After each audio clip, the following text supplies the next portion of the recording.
Welcome to my American history notes, where I read my conclusions I've drawn from studying American history. You won't agree with my conclusions necessarily, but you should know about the things I discuss and even more to be conversant in American history. We're going to start with a couple of things on the conquest of the West. Um, so this won't be as long as I'm going to divide it up a little bit so we can kind of digest this. There's a lot to learn. Starting with in 1830, Peter Cooper had finished America's first steam locomotive called the Tom Thumb. It carried passengers and freight for 13 miles from Baltimore to Ellicott Mills, Maryland. Rather quickly, similar routes would exist in New York and South Carolina. This is the first time in nearly 4,000 years of recorded human history that mankind could travel faster than they could in the book of Genesis. In 1848, Asa Whitney called in Congress for the funding of a railway to the Pacific as Americans moved westward in large numbers. With the discovery of gold in California and the huge Comstock lode in Nevada, pressures on migration westward continued. It would be interesting for you if you studied movement from east to west in the Bible, a fascinating study, I assure you. In July of 1860, engineer and enthusiast Theodore Judah solves the great riddle of the Pacific Railroad when he reaches Donner Pass, named for the doomed immigrants of 1846 who engaged in cannibalism to stay alive. Judah immediately recognizes the location as ideal for constructing a line through the Sierra Nevada. In November of that year, Judah met Sacramento merchant Collis Huntington, who agrees to invest in his railroad project.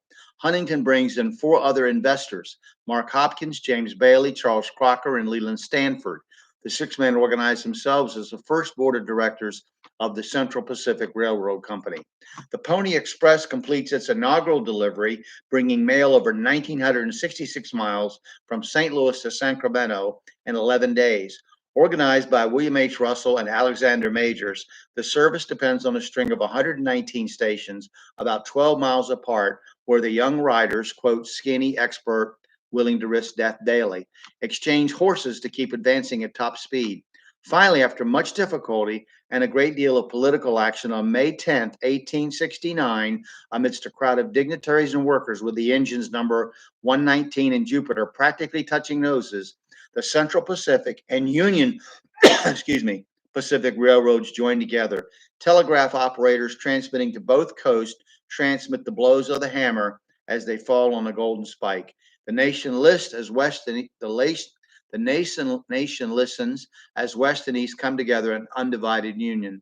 I don't mean like listen like it wasn't audio. The telegraph is different. You have to study that.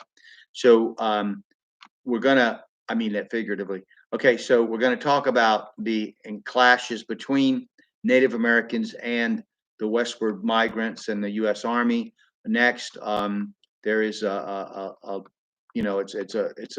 sad history, but definitely a lot of sorrow, a lot of grief, but very important to at least hit the top points so that you can go back and do more studying if that's your main interest. So anyway, that's all we're doing for today. Thank you very much. Have a good day.